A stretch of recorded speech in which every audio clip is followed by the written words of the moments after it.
A gente teve 2 vídeos nessa última semana, do nosso amigo Ancapsu. Para quem não sabe, .su significa Soviet Union. Daí eu vou zoar ele, nosso amigo Ancap soviético, tá? Ô, Ancap sujo, pode chamar de Ancap sujo aí, quem quiser também, que é mais fácil. Eu prefiro Ancap soviético. Então, o que aconteceu? O Ancap soviético começou a falar, fez um vídeo sobre o Hoppe e tudo mais, sobre a ética argumentativa do Hoppe, explicando a ética argumentativa, cometeu alguns erros em alguns pontos. Mas o vídeo no geral... demais, o vídeo no geral tava bom, foi umas inconsistências que ele falou, eu discordo disso, o Hoppe fala isso, basicamente. É só um erro dele de não reconhecer classe ontológica, quem for esperto sabe onde é que caiu.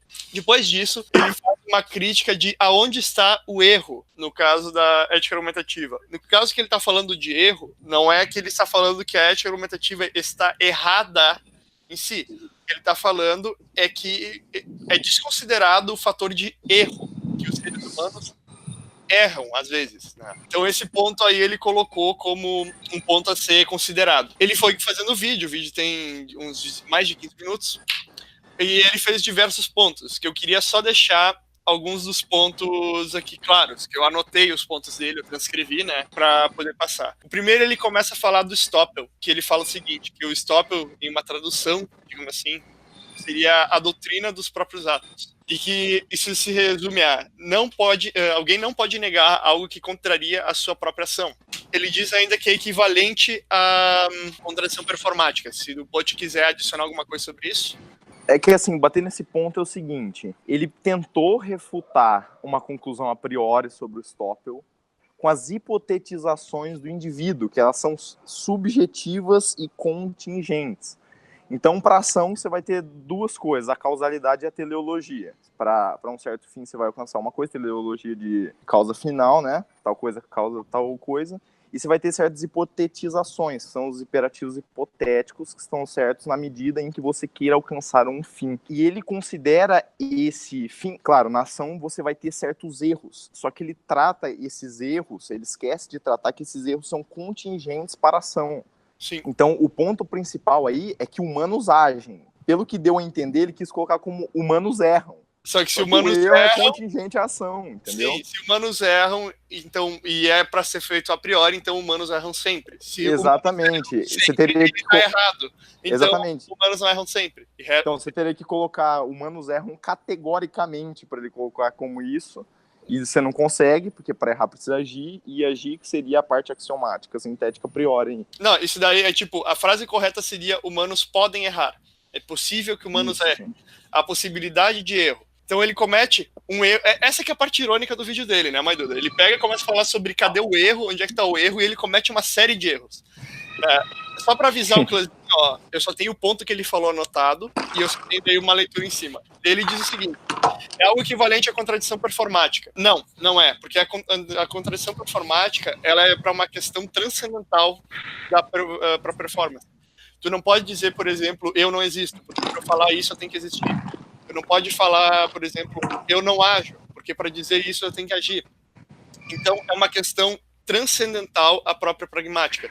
Se eu pegar e estiver jogando xadrez com Bot e dando um pau nele e falar eu não estou jogando xadrez, isso não é uma contradição performática. Por qual motivo? Porque jogar xadrez não é uma condição necessária para que eu jogar xadrez. Não, para que eu diga a frase eu não estou jogando xadrez. Ah, tá, sim. Entende? Então, esse é o erro que ele coloca uma equivalência. Não, o que o Stoppel fala é sobre a ação que foi feita e daí tu fazer uma alegação em cima tentando contrariar isso. O Stoppel é outra questão, não é uma questão de contradição performática.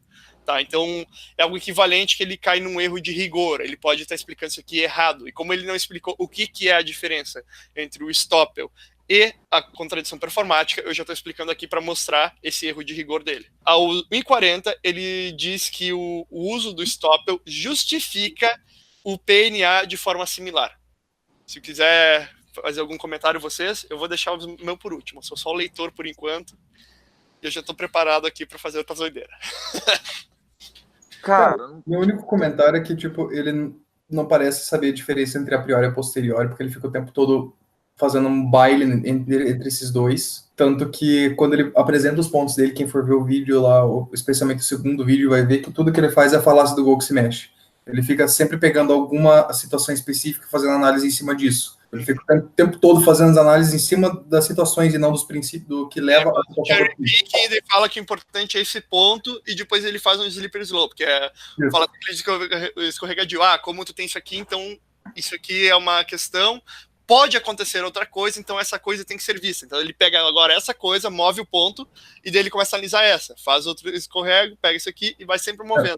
No primeiro vídeo, quando ele explicou sobre ética argumentativa, ele fez uma explicação tão porca no começo que o que deu a entender, tipo, se você tem que parar para prestar atenção no que ele tá falando para você poder entender que ele não tá exatamente falando aquilo, ele só não sabe explicar mesmo.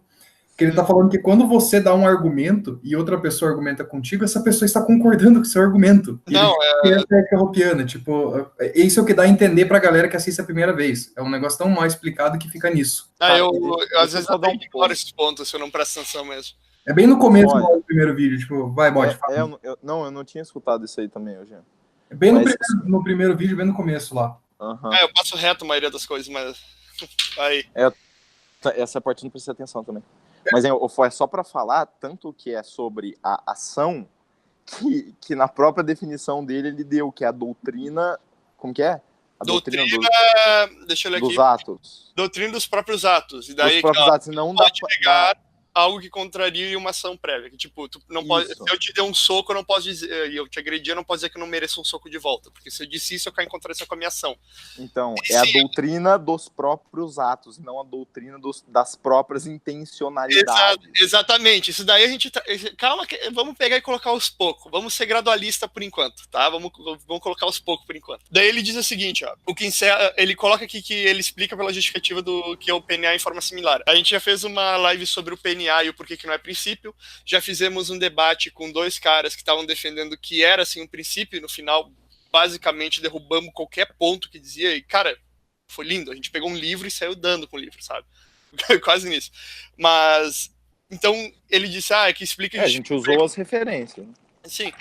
Ele disse, o que explica e justifica o PNA de forma similar. Primeiro, o PNA não é princípio, então ele deve estar falando sobre norma de não agressão. Só que se justifica de uma forma similar, ele não está justificando o PNA, ele só está justificando algo similar ao PNA, não o PNA de forma similar. Isso é uma inversão que tem muita importância, né? E aos 2 minutos ele diz assim, Kinsella diz que, como é impossível voltar ao estado original, cabe à vítima escolher a punição. Ele deixa esse ponto ambíguo, ele não fala de onde que ele tirou isso, e eu já digo o seguinte, ele comete um erro aqui, porque um erro que ele fala depois, que ele começa a falar sobre proporcionalidade e diz que a proporcionalidade seta o mínimo. Não é o mínimo para punição, é o máximo. Eu gostaria de ver de onde que ele tirou isso, que o Kinsella falou o seguinte, a proporcionalidade é onde começa a punição para cima e vale o que a vítima disser. Então assim, alguém roubou meu celular, tá, vale uma vida. Escolher punição. Então eu acho que ele fez um espantalho, a não ser que ele demonstre de onde que o Kinsella falou isso, porque ele falou que o Kinsella disse, eu quero ver de onde que o Kinsella falou isso, ele não colocou referência. A única fonte que eu achei em todo o vídeo dele escrito foi Arial 12, foi essas fontes que eu achei, entende? E ele simplesmente soltou essa daí. Da juventude, né? Fonte da juventude. Não, eu só achei Arial 12, cara. Talvez tinha uma Times New Roman lá no... Ele falou, é que eu não sei se você falou certinho isso, porque deu uma travadinha aqui, mas ele disse, parece que o Kinsella diz que a proporcionalidade é o nível mínimo para... Eu não sei de onde ele tirou isso, porque o Kinsella fala exatamente o contrário nos livros que eu li. Ele fala que é o nível máximo, que ele... É que é o seguinte, argumento de proporcionalidade. Será que eu já fiz? Sim, já fiz 2 vídeos sobre isso, um que é a resposta ao Cogos, e eu já participei de uma live com o Eric Valeriano, tá? Um cara super da hora, e o Cogos estava lá, que deu uma doideira lá, e o pessoal do Recapitulação do ANCAP cortou basicamente os pontos que deu treta, então isolou de contexto certas coisas. O pessoal disse, o Ford tá falando estupidez. Não, eu tava falando coisa tipo a um nível estúpido, por Cogos mostrar o erro dele. Se tu vê o build-up, tu vai notar da onde que saiu o ponto e da onde que ele foi chegar, e por isso que deu esse arco todo de incongruência. Mas a gente fez uma live com o Cogos mostrando os erros dele sobre que ele disse que a proporcionalidade de 2 vezes é estúpida. O negócio dele é que é exponencial. Daí, como é exponencial, está correto.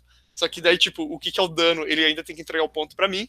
E se ele disser sobre o valor de terceiros, entra num problema. Então, o que acontece? Já que o seu ANCAP soviético, né, ele pega e diz no vídeo dele que ele é um engenheiro, que ele começa a falar sobre a tragédia dos inteiros lá, que foi um vídeo interessante até. Ele diz que é engenheiro, eu vou especificar de uma forma simples, tá? A proporcionalidade, ela seta um intervalo de 0 a 2 vezes. O motivo disso eu já provei em live, eu não vou precisar ficar explicando todas as vezes para vocês. Mas, no geral, é o seguinte, 0, perdão. Mais do que 0 até igual a 1 ou menor que isso é restituição. Maior que 1 até menor ou igual a 2, né, é punição. Então, o que acontece? Alguém me roubou este maço de cartas aqui, esse deck de cartas. Tá, eu posso pegar ele de volta. Eu só estou pegando o que é meu de volta. Ah, então eu peguei uma vez. Então, a segunda vez, o segundo deck, eu tenho direito a pegar. E o cara não pode negar porque a ação dele de tomar um maço de mim, no Stoppel, não permite com que ele negue que eu pegue o segundo. Então, isso aqui é as 2 vezes. Eu não sei de onde que ele tirou que só começa a partir do segundo maço. Eu tenho que fazer o quê? Pegar um dado junto, ou pegar mais outro, ou pegar mais todos, porque eu sou a vítima, eu escolho. Né? Não sei de onde que ele tirou isso. Então, se ele puder mostrar onde é que o Kinsella falou isso, eu, com prazer, chamo o Kinsella para um debate. Eu já tenho o contato dele, eu falo com o Kinsella de vez em quando. Eu, com prazer, chamo o Kinsella para tratar sobre esse ponto em específico, porque eu tenho certeza que eu refuto o Kinsella. Tá? Então, deixar claro isso aí. Ele cometeu um erro. Eu já vi o Kinsella falou o oposto disso, e eu gostaria de ver onde é que ele falou, para eu poder, então, pegar e falar que o Kinsella está errado em algum ponto. Muito importante isso daí. Então, o que acontece? A proporcionalidade, ela gera em questão de dano, não de valor. Dano é objetivo e tem que ser provado, valor é subjetivo. Tá? Em questão de dano, um intervalo de 0 a 2. Nesse intervalo de 0 a 2, a vítima escolhe a pena. A pena é o quê? Um ponto dentro desse intervalo. Só que tu tem um problema. Algumas vezes tu tem que pegar e ver se a prova é válida ou não. Ou as evidências. Então tu tem uma questão de tecnologia que é contingente, não é necessária, que são os tribunais, que ele vai falar depois que é necessário e tem que ter. Que é outro ponto que ele está errado. Isso aí é questão de provar realmente, mas a priori o que deve ser feito não depende dessas questões contingentes. Sim, é só uma questão a seguinte, ó, cara, tu tem que provar que a pessoa fez tal coisa. Tu pode tentar fazer isso no pelo ou contratar uma pessoa especializada para isso. É o seguinte, tu compra o presunto já feito no mercado ou tu cria a vaca e corta o presunto? O que custa menos? Comprar no mercado, então tu vai lá e faz isso. Entende? Não quer dizer que presunto tem que só ser comprado no mercado, isso é contingente. Aos 2 minutos e 10 ele fala que se ela vê a proporcionalidade como limite mínimo, que ele falou sem prova e é um argumento completamente consistente, a gente já bateu nisso aqui. Aos 2 minutos e 20 ele estabelece como que o jusracionalismo faz parte do jusnaturalismo e este não entendi essa parte. Este é visto na prática, este jusnaturalismo. Então, do ponto de vista jusnatural, uma norma jurisdicionalista estará na prática, tipo, ela terá que ser vista na prática. É tipo como se tu fez assim, a gente faz o a priori aqui, mas tem que confirmar ele na prática, precisa confirmar. Entende? Essa estrutura aqui dele está completamente errado e volta ao ponto do Jean. Ele não sabe do que ele está falando, ele faz a gente tem o a priori, mas tem que dar uma testadinha pra ver se dá certo. Tem que testar pelo menos uma vez pra ver se o a priori tá certo, sabe? É tipo o cara que pergunta lá, não, mas já testou essa ética libertária aí na prática pra ver que isso aí é o famoso marcador memético foérico. O cara falou isso, ele provou por proposição que ele é tabacudo. Então o ponto dele é o seguinte, ele coloca que se tem uma regra tal, ela tem que ser vista na prática. Não, isso não é necessário, por causa que as pessoas podem estar erradas pelo mesmo argumento dele. Tu pode dizer que é o seguinte, ó, por causa que a gente está falando de jusnaturalismo, ele é uma estrutura a priori. Daí o justnaturalismo é uma questão posterior que ele estava falando. Tá, então tu tem a matemática, mas se a matemática está correta, a gente tem que ver na prática. Não, a matemática está correta por si. Não precisa pegar e... vamos ver isso daqui, ó. Tipo um triângulo, tá aqui um triângulo, olha aqui, ó. Tem quantos lados? 3, tá? Vamos testar outro triângulo. Vamos ver. Esse aqui também tem 3 lados. Então a gente descobriu que triângulo tem 3 lados em 2 testes. Vamos fazer agora 1 milhão de testes para ver. Vamos pagar o governo para testar se triângulos têm 3 lados. Por causa que a gente precisa saber para ver se a matemática está certa na prática. Não faz sentido. A matemática está certa e ponto final. A ética está certa, o jurisdicionalismo está certo e foda-se a prática. Ela está correta independente das questões de experiência. Ela é que determina a experiência, basicamente. Dizer, mas a gente tem que ter Estado. Não, a ética argumentativa mostra que o Estado é injustificável. Então não tem como argumentar isso está correto. Mas na prática, foda-se a prática. A prática tu demonstra que o normativo está errado. Sua metodologia de análise prática está errada, porque ela não segue uma questão a priori. Esse que é o ponto que o ANCAP sujo, ou o ANCAP soviético, não entendeu. Então... É basicamente esses pontos e teve o ponto que ele disse que para resolução de conflitos E para consideração de todas essas questões de erro da ação e de intenção, que a gente já mostrou que isso é subjetivo e contingente, então não vai ser utilizado só a parte objetiva, que é o ato em si, certo? Ele diz que precisa desse árbitro para identificar essas questões e resolver o conflito. Detalhe que você pode resolver um conflito... então, você consegue resolver um conflito com duas as partes. Você combina, vê o que dá certo, se os dois resolverem. O argumento na prática, teve uma vez que eu tava no serviço, e daí o meu chefe tava dando ré com um caminhão, e ele acertou o toldo do vizinho. E daí ele não precisou chamar o árbitro. A gente falou, tá, eu pago. Agora tivemos justiça privada na prática. Autotutela, refutou todo, ó. Um exemplo, refutou o todo do coisa. Porque nunca terá autotutela. Cara, se tu falar que não tem autotutela, tu não pode estar fazendo esse argumento. Sabe? Exatamente. Não, e ó, eu vou falar um negócio aqui que eu não ia falar pro pessoal não me chamar de barbeiro. Mas sábado eu tive um problema no trânsito. Eu dei uma entrada meio feia e a menina caiu da moto. Tipo, não deu nada. Ela só foi frear e não conseguiu se equilibrar e caiu a moto. Eu tive que pagar, fui lá, paguei. Não fizemos BO nada, só paguei, só. Não tinha como eu negar que eu tinha esse dever. O quê? Não, pera. Como assim tu não tinha como negar? E o argumento que a autotutela é antiética, como ele escreveu no vídeo, como é que fica? Putz, aí não considerei. Aquela coisa que eu tinha falado pra você. Deixa eu compartilhar minha tela aqui pra vocês verem. Por exemplo, você dá uma afirmação que toda afirmação só pode ser definida como verdadeiro, falso e determinado via argumentação. Ok, tá certo esse ponto. Beleza, tá, a gente segue. Só que quando ele fala esse tipo de coisa, ele fala que quando você está mandando uma argumentação, vem aqui outra pessoa e diz, eu acho que é falso porque... então isso é argumento, então você está assumindo que o meu argumento é verdadeiro. Não faz o menor sentido. Você só está assumindo que você admite a argumentação da outra pessoa. Não quer dizer que o argumento dela é verdadeiro ou falso indeterminado. Para descobrir se é verdadeiro ou falso indeterminado, você tem que analisar as bases lógicas para ver se é a priori ou você tem que fazer uma análise para ver se é a posteriori o negócio. Sim, no caso ele está falando dessa afirmação ali, ó. Se tu puder voltar, por favor. Deixa eu ver aqui, ó. Toda afirmação só pode ser definida como verdadeiro ou falso. Não, isso está errado. Isso daí, na verdade, é um erro de tradução que tu tem. Isso daí. É um erro de tradução que tu tem dos livros em português. Sim. Que ele não coloca isso. Ele coloca toda alegação de valor-verdade, que a alegação é feita para outro indivíduo. Truth claim. Truth claim. Toda alegação do valor-verdade tem que ser feito no curso de uma argumentação. Negar isso, por negar em alegação, tu teria que pegar e entrar numa argumentação. Sim. Porque ela é para outra pessoa. Né? E como tu tem que pegar e tá permitindo a pessoa a decidir se ela se convence ou não, né? E interpelar sobre o valor dos juízos, tu tem que conferir autonomia para ela. Então, isso daí só pode ser um vínculo contratual. Então assim, eu não vou dizer que ele foi desonesto nem nada. Eu acho que é um erro. Porque foi um erro de apresentação do argumento, tá bem mal explicado, e a impressão que dá é que quando você argumenta com outra pessoa, você tá assumindo o argumento dela como verdadeiro. À primeira vista. Quando você volta e revê, daí você entende esse ponto. E justamente é o que você falou ali, que é uma retradução e tal, tudo mais, mas isso, tipo, ignora porque é uma retradução, então você até dá uma colher de chá pro cara. Sim, é um erro de tradução dos livros em português, por isso que eu prefiro ler inglês. Outro ponto muito importante dentro disso daí, deixa eu ver se eu lembro agora. Cuidado que ele é bilíngue, hein, pessoal?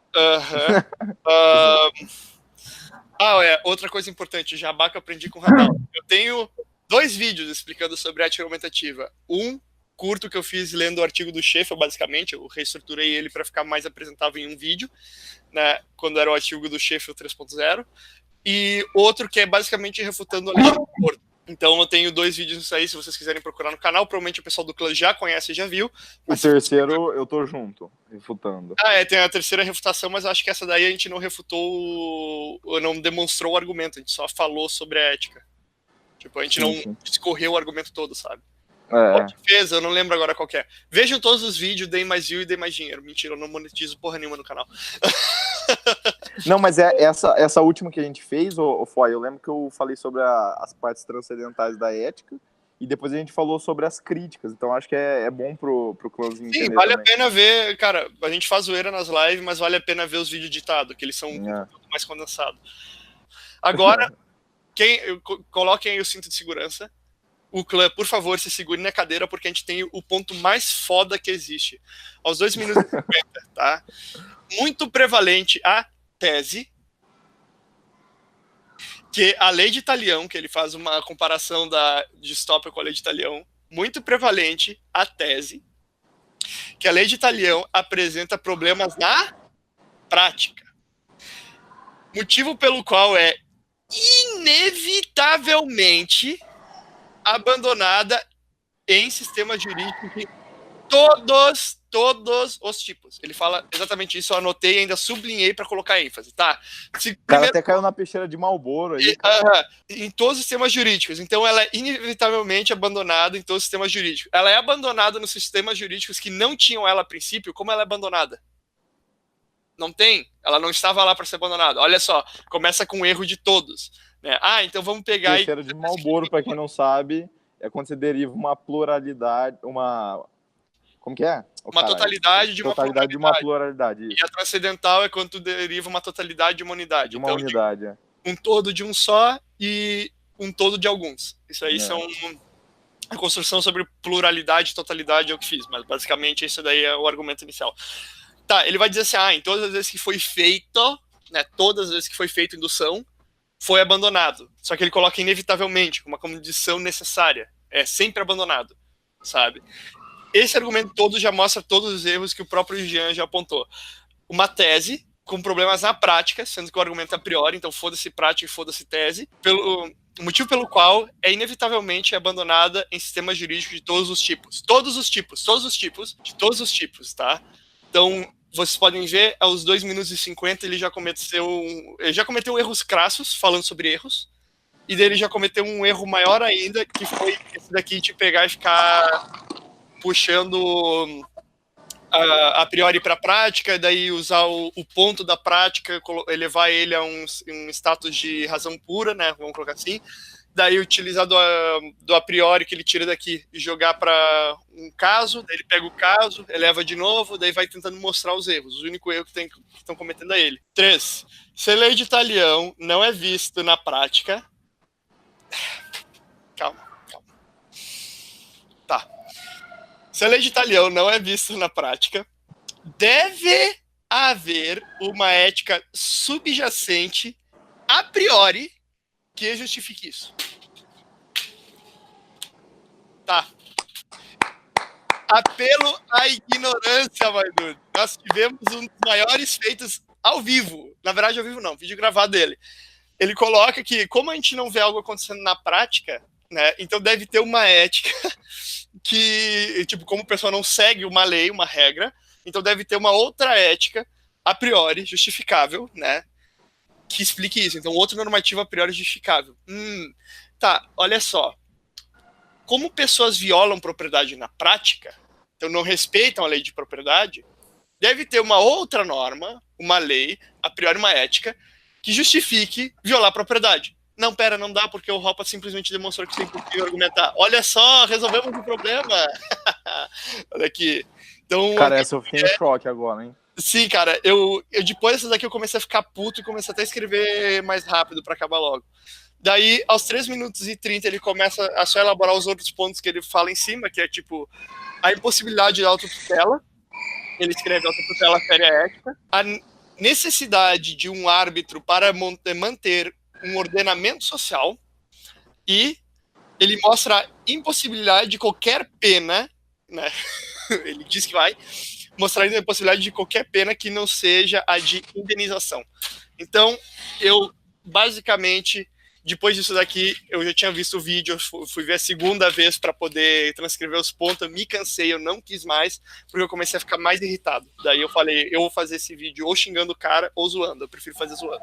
Ele fez aí 3 pontos que ele discorre pelo resto dos 15 minutos do vídeo, que ele fala sobre o erro, que a gente já tratou, ele fala sobre a impossibilidade de autotutela, que a gente já usou um exemplo para mostrar, né? Porque autotutela, se tu tentar argumentar que não existe... 2 exemplos. Então é 2 vezes mais a priori. Teve minha barbeiragem. A tua barbeiragem é do meu chefe.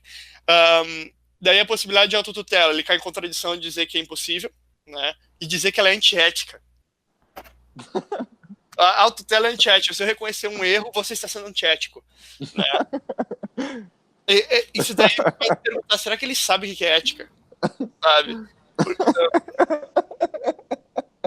a necessidade de um árbitro para manter a ordem social. Argumento, necessidade, a priori, estamos aqui. Né? Árbitros são contingentes, eles são ferramentas, tecnologias, entende? É foda. E daí mostrar a impossibilidade de qualquer pena que não seja de indenização. Tá, eu vou fazer um comentário seguinte. Eu suspeito e muito, que quem fez o vídeo sobre a ética argumentativa não foi, em sentido de o texto, né? Não foi o ANCAP soviético. Qual o motivo? Porque se fosse ele fazendo, né, ele tivesse realmente lido, pego o domínio, essas coisas, ele não teria feito os argumentos desse vídeo. Porque eles já são claramente errados e ele responderia a resposta de boa. Então ele poderia pegar e ainda responder a própria crítica. Ah, você que talvez esteja se perguntando onde é que está o fator de erro. Entende?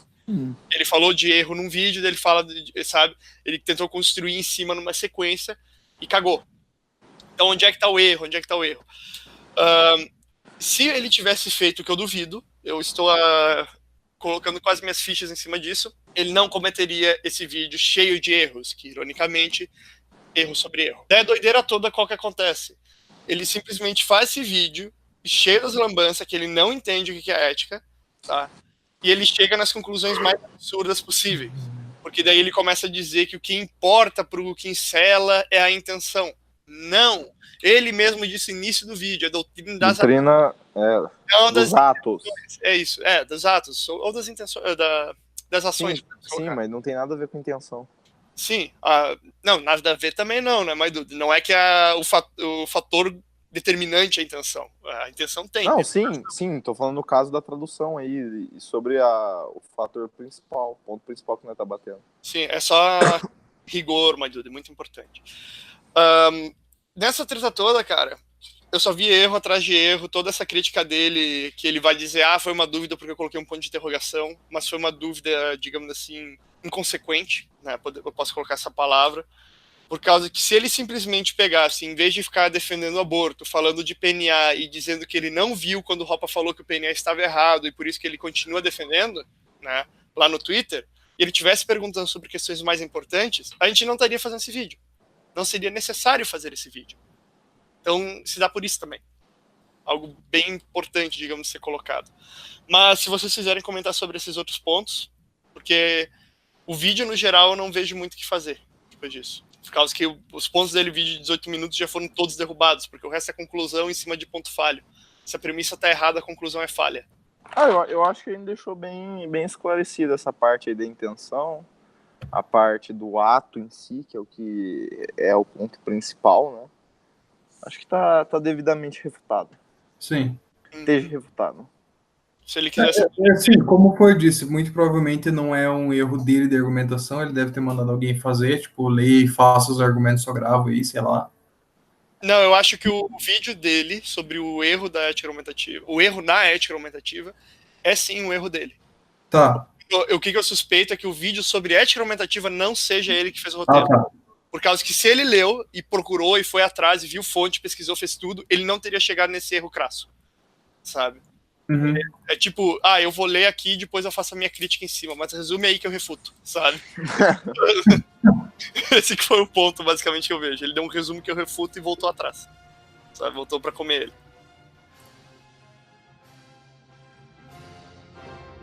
E aí, camaradas, aqui é só a voz do partido. Se inscreva no canal, dê like e socialize o vídeo com os amigos. E aí, camaradas, aqui é só a voz do Gulag. Obedeça a voz do partido ou você irá para o Gulag.